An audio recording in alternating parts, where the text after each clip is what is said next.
Test 4. You will hear a number of different recordings and you will have to answer questions on what you hear.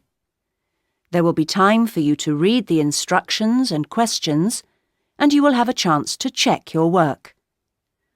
All the recordings will be played once only. The test is in 4 sections. Write all your answers in the listening question booklet. At the end of the test, you will be given 10 minutes to transfer your answers to an answer sheet. Now turn to Section 1.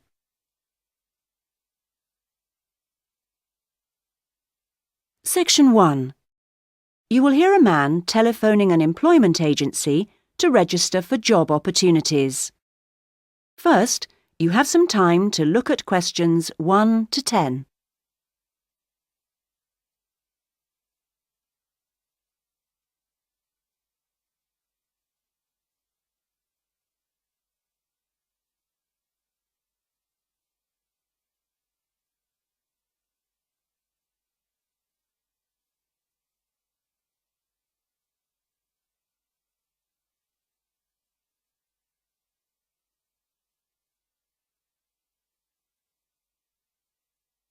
You should answer the questions as you listen, because you will not hear the recording a second time. Listen carefully to the conversation and answer questions 1 to 10. Able Employment, how may I help you? I saw your advertisement in the Daily Gazette, Oh, yes. and I'd like to register with you. I'm a student, but I've got the long holiday coming up. Certainly.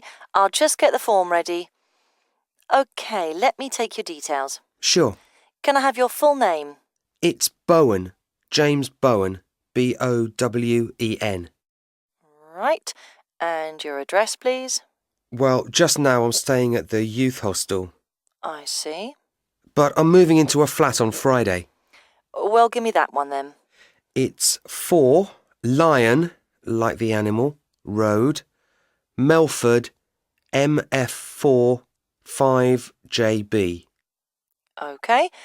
And then I need to have a phone number for you.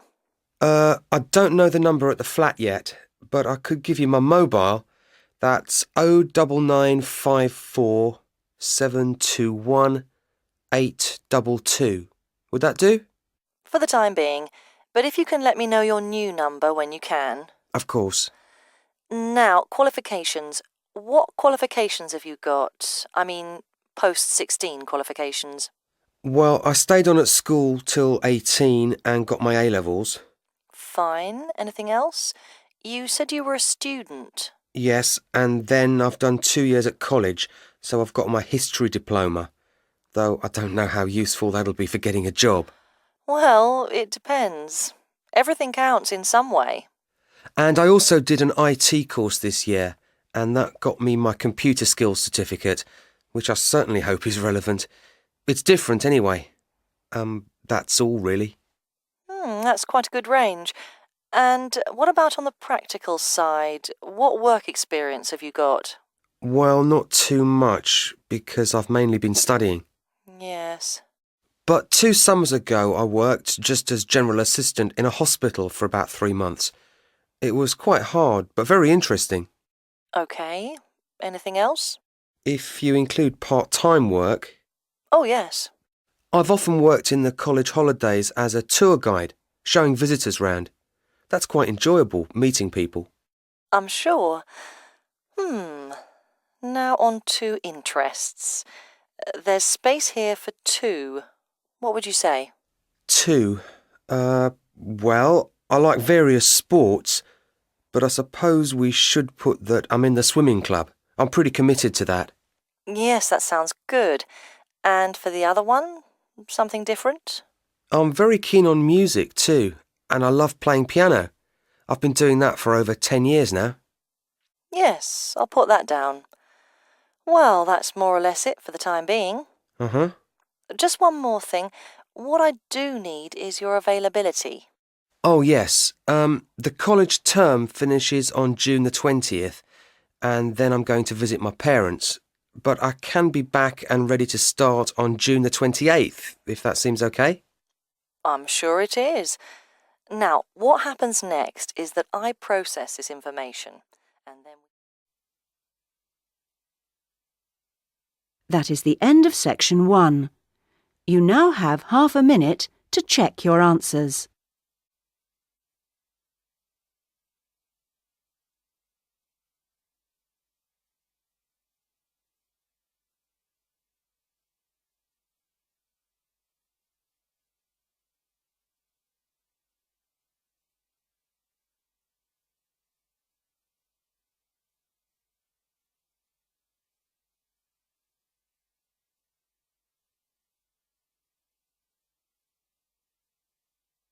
Now turn to section 2.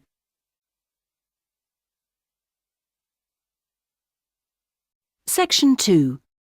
You will hear the organiser of a group holiday talking to the group before they arrive at their destination. First, you have some time to look at questions 11 to 16.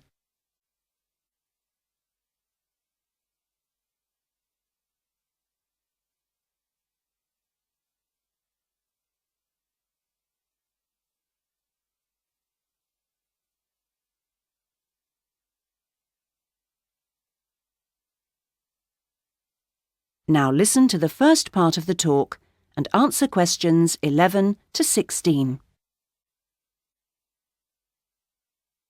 Thank you, everybody, for your attention. I hope you're all looking forward to arriving at the town. I thought you might like to know a few things while we're still on the coach, and it'll help to pass the time on our journey. OK, as you know, we're staying at the Park Hotel. It's comfortable and friendly. We're booked in for 3 nights. Now, I'm aware that not everyone wants breakfast there, so if you do want it, you should tell the hotel that you do the night before. We're making our own arrangements for dinner each evening, and there's a cafe open at the hotel most of the time if you want a drink or a snack. There's also a very pleasant lounge on the ground floor with a collection of fascinating paintings. And then I hope you're going to enjoy the various activities that are lined up. However, I do have to tell you that there have been some changes since the original programme. For one, because it's been restored and is therefore closed to the public, we won't be going to the castle after all, I'm afraid. However, there's plenty else to see, and the gardens are still open. Something we've been able to add to the programme is for Saturday, when a local historian will give us a lecture on famous people from the town. I don't know who that includes yet. So, to free up the time for that, we've made another little amendment and changed the trip to the antique show that was due for then on to Sunday. Actually, I think that'll make for a more relaxed programme anyway. We're leaving the rest of Sunday free for you to wander around as you wish. One place you might like to try is the art gallery, because it's got a huge display of old postcards. You can't really send them home to your family and friends, but it's interesting and sometimes funny to see what people used to send. Well, that's the lot on changes. Now you have some time to look at questions 17 to 20.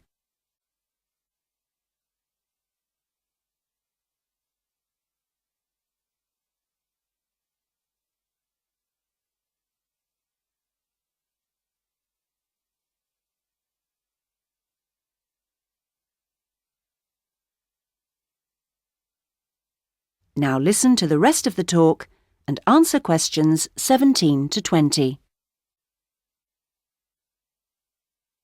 I thought it could be useful to try and get your bearings now, before we actually arrive, so I'll give you a few pointers on your maps.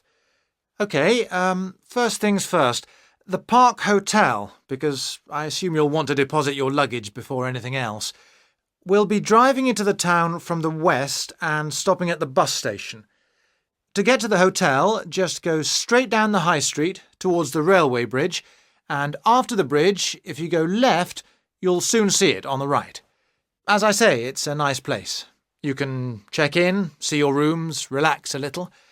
There are a couple of interesting little shops nearby.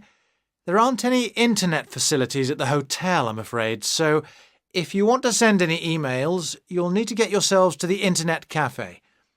In fact, If you want to do that first, it's easy because it's near the bus station, on the corner towards the right of Curtis Lane and Kramer Street.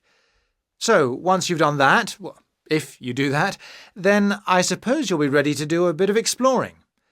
You've got your basic maps, but you may want to get more information, and the Tourist Information Office is the place to do that. It's up around the train station area. From the bus station, you could go up any of the streets to the left, Cadogan Road, Earl Street or Duke Street. The office is directly facing the train station on the corner with Earl Street. They've got all sorts of brochures and leaflets about local attractions and tickets for sale. They even sell some locally produced jams and chocolates. And a last pointer at this stage is our venue for dinner tonight, the Royal House restaurant. This is conveniently located in the very centre of town. In fact, you'll no doubt pass it as you're walking around beforehand. In relation to the bus station, it's not far. Going down the High Street, if you pass the corner with Cromwell Road, then the next junction is a crossroads with Duke Street and Runton Road, and it's there. You'll be able to see its rather grand entrance over on the left corner. The food and the service there are both excellent, so it promises to be an enjoyable evening. Well, we're just coming into the town now, so... That is the end of section 2. You now have half a minute to check your answers.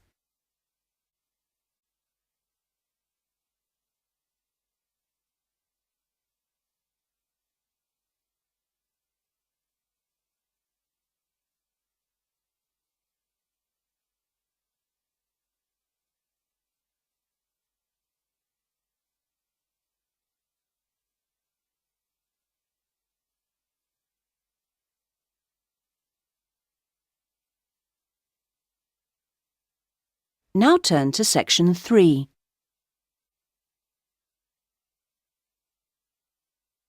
Section 3. You will hear a conversation between an undergraduate student, David, and his tutor, Dr. Smith, about David's plans for doing a master's degree. First, you have some time to look at questions 21 to 26.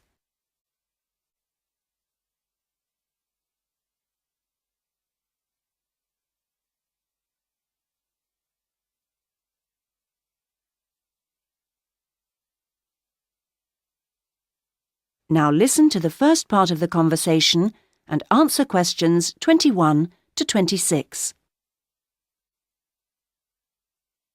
Right. Well, David, I think it's a good idea to talk a little about your plans for going on to do an MA. Now, I understand you're thinking in terms of either Forth College or Haynes College? That's right. Well, so far anyway. No, I think that's a good choice to have narrowed it down to. I'm interested to know how the services to support students work in both places. Yes, I know you've needed to make use of those here in the last year. I have to say I'm not absolutely sure about the situation at Haynes. I expect they're all right, but certainly Forth has a good reputation in that regard. They have a large number of students from abroad, and they have to make sure they're okay. That's reassuring. And then I'll be moving city again, obviously, whichever college I go to, and I hope that the room or flat I could expect would be nice. Very important, yes. These days, actually, all colleges tend to have decent quality rooms or flats for their students, and Forth and Haynes are no exception. Right. Well, what about comparisons on the academic side of things? Well, I know you're an avid user of the limited online provision we have here.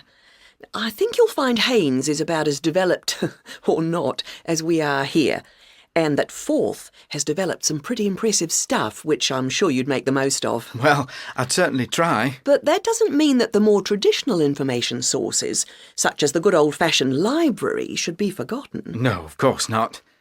While Forth has recently had a very splendid law library opened, that isn't particularly relevant for you, and I think you'd find Haynes' general university and faculty collections better suited to your needs. But that's something you could check for yourself if you visit both places. Which I'm planning to do next month. Good. Now there's the question of the lecturing staff. which is clearly going to be key to your progress.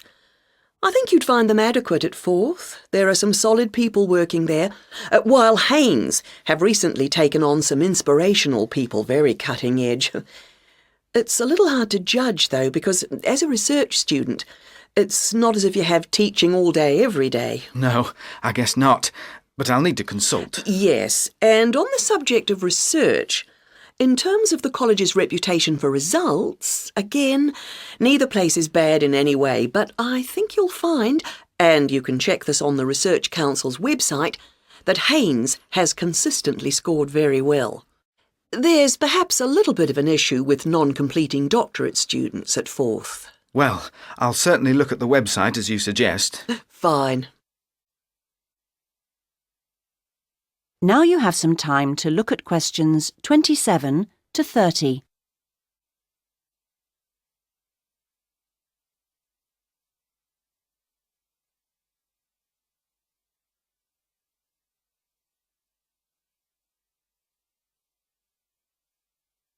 Now listen to the rest of the conversation and answer questions 27 to 30.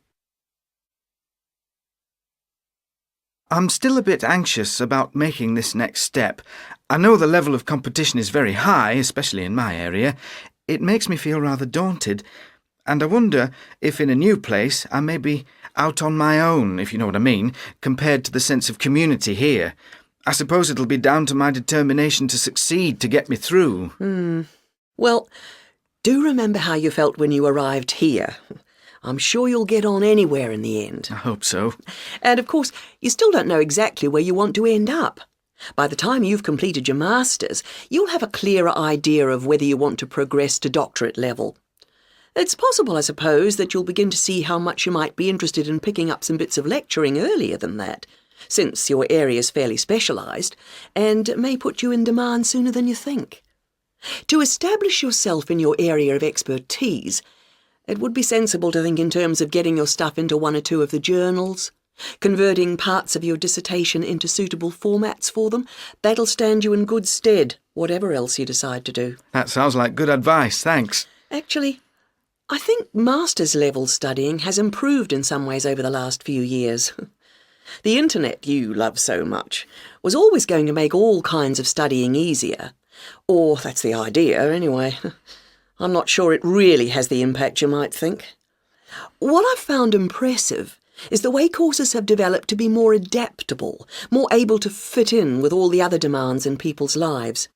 So, while the exams and assignments you all have to do may not have shifted much, at least a wider range of students are now able to benefit from education at the higher levels. I just wish I could be sure I was always making the best use of my opportunities.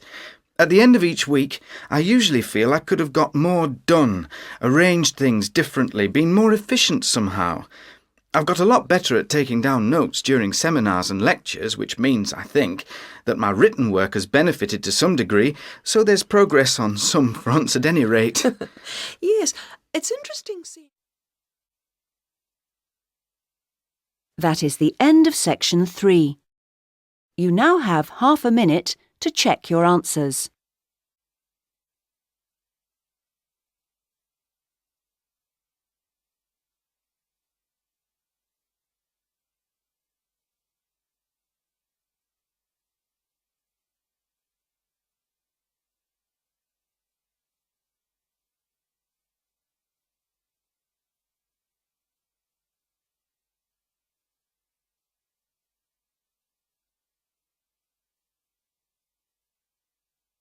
Now turn to section 4.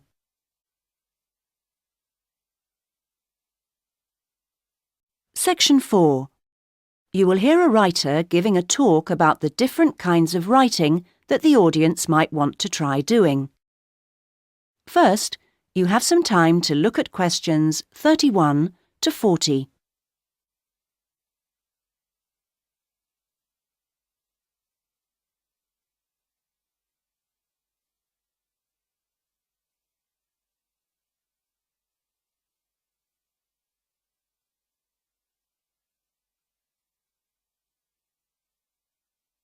Now listen and answer questions 31 to 40.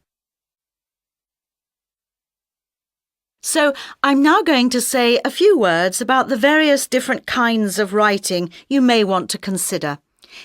Each has its own challenges and rewards, and it's really a question of seeing what suits you best. There are no rights and wrongs here. Let's start by considering the short story. Remember that a short story isn't just a very concise novel. There are three basic styles: the story itself, the slice of life section, and the surprise type, and all of them are equally valid as treatments of the genre. When producing a short story, you don't have time for a slow build-up of interest, so you need to get in there straight away and begin with a crisis. Then there's non-fiction, which can sell very well, with biographies in particular frequently hitting the bestseller lists. It's important, however, to be sure your chosen topic is genuinely interesting to people, and you know enough about it to do it justice. So when you're submitting your idea to a publisher, it's worthwhile to give them details of specialist knowledge you have. What about articles? Now, this is a very wide area, of course, going from the very learned and obscure to the populist gossip type. Articles based on giving advice are a proven area, and to give them a sufficient focus, you should produce your article for a definite market. That will help to define your purpose. Turning to something different, there's the question of poetry. It's often hard to define what poetry is exactly. Maybe it's easier to say what it isn't. But it should be subtle, so the message of a poem oughtn't to be overly obvious. True poems let the ideas sit there for the reader to ponder. What they must do is sound good, like singing. So I recommend reading what you write aloud to yourself to check the melody. Well, then there's plays, which are basically novels, but told only through conversation. A playwright includes minimal instructions for actions, but not for every small action the actors will perform. Things such as moves towards sofa and so on are for the director to come up with. If you're thinking of trying your hand at a play, a good starting point would be to educate yourself a little in the art of acting, so that you know what the people who deliver your work can and can't do with it. What next? There's radio, of course. Radio uses an enormous range of material, and the BBC Writing for Radio Handbook contains information about all of this. To begin with, I suggest regional stations for sending your stuff to. The competition for national radio is extremely high. OK, another interesting area is children's literature. Now, very few, if any, children's books are published without pictures, but this doesn't mean that you, as writer, have to draw them. That's for the illustrator. What you do need to do is be clear who you want to write for. So fix on one age group, and then aim your stories at that.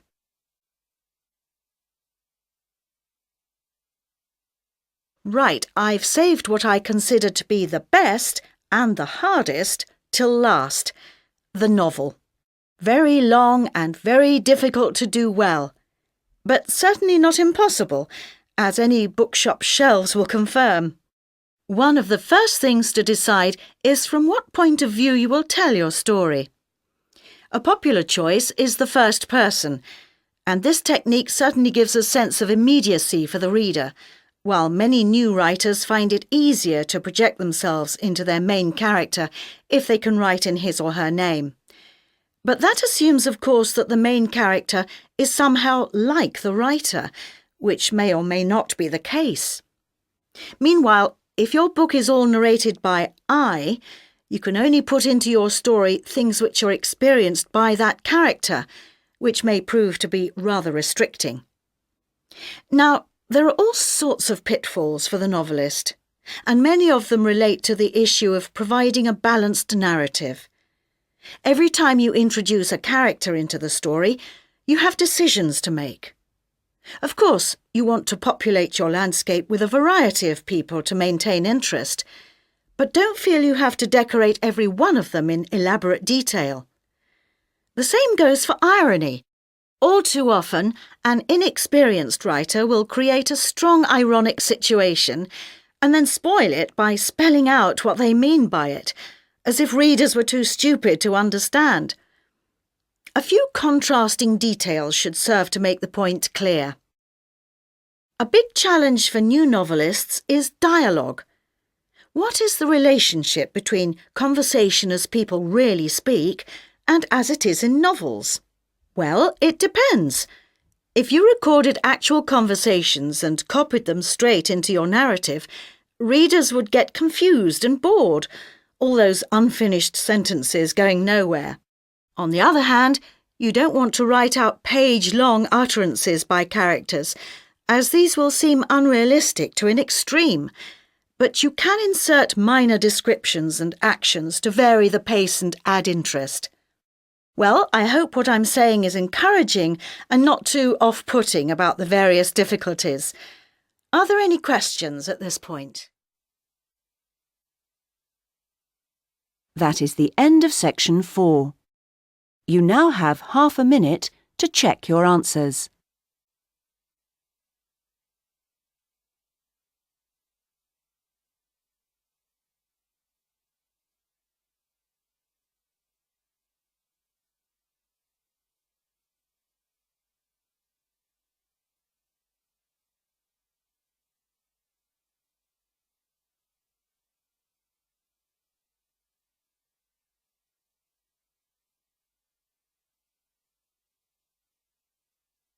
In the IELTS test, you would now have 10 minutes to transfer your answers to the listening answer sheet.